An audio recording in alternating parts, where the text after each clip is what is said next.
Hello বন্ধুরা, আজকে চলো আমরা পুঁটি মাছের রেসিপি তোমাদের সঙ্গে শেয়ার করব। চলো আমরা আজকে পুঁটি মাছের ঝাল বানাই। হলুদ আর নুন দিয়ে ভালো করে মাছটাকে ম্যারিনেট করে নেব।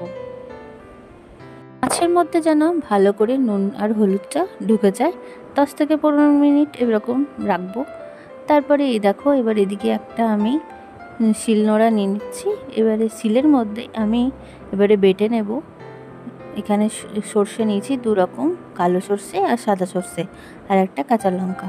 এটাকে ভালো করে বেটে নিতে হবে। তোমরা চাইলে মিক্সিতেও বাটতে পারো, আমি এখানে শিলনোড়ায় বেটেছি।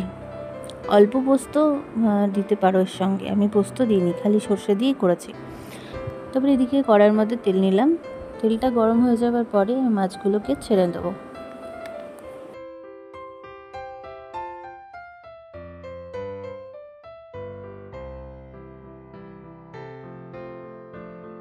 মাছগুলোকে খড়খড়ে করে একটু ভেজে নিচ্ছি, যাতে একটু মুচমুচে যেরকম ভাজা হয়, একটু লাল রঙের, মানে লাল হয়ে যাওয়ার পরে মাছগুলোকে নামিয়ে নেব।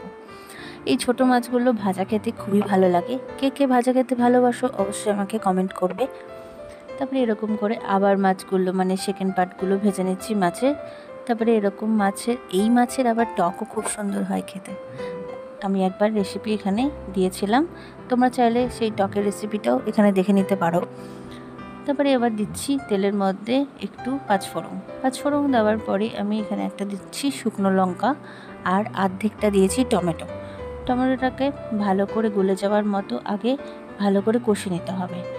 টমেটোটা যখন গলে যাবে একটুখানি নুন দিতে হবে এর মধ্যে, যাতে টমেটোটা গলে যায়। আর চিনি দিয়েছি আমি এখানে 1 চামচের মতো। তারপরে আমি এখানে সর্ষেটা দিয়ে দিয়েছি।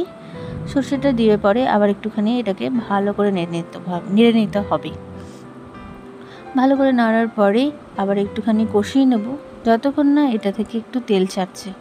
ভালো করে কষিয়ে নেওয়ার পরে আমি এখানে দিয়ে দিচ্ছি মশলা, যেরকম হলুদ, গোলমরিচ গুঁড়ো, কাশ্মীরি লঙ্কার গুঁড়ো, ধনে গুঁড়ো, জিরে গুঁড়ো দিয়ে পরে আবার একটু জল দিয়ে কষিয়ে নেব। দিয়ে এরকম কষিয়ে নিয়ে ঢাকা রাখবো, যাতে এরকম তেলটা ছেড়ে আসে। তারপরে এটা যখন কষানো হয়ে যাবে, তারপরে আমি এখানে জল দিয়ে দেবো।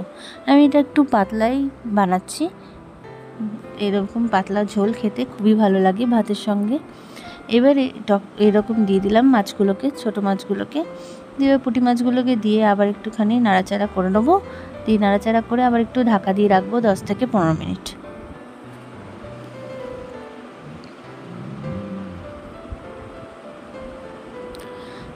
ঢাকা দিয়ে দিলাম, ঢাকা দিয়ে রাখলাম 10 থেকে 15 মিনিট পরে আবার ঢাকা তুলে দেখছি এরকম সুন্দর কালার এসে গেছে। আরও 2টো কাঁচা ছেঁড়া লঙ্কা এর মধ্যে দিয়ে এবারে জল দিয়ে এবারে আবার কিছুক্ষণ ঢাকা রাখবো, যাতে লঙ্কাটা একটু নরম হয়ে আসে আর লঙ্কার ফ্লেভারটা যেন এর মধ্যে চলে যায়। তারপরে আমাদের রেডি হয়ে গেল পুঁটি মাছের ঝাল।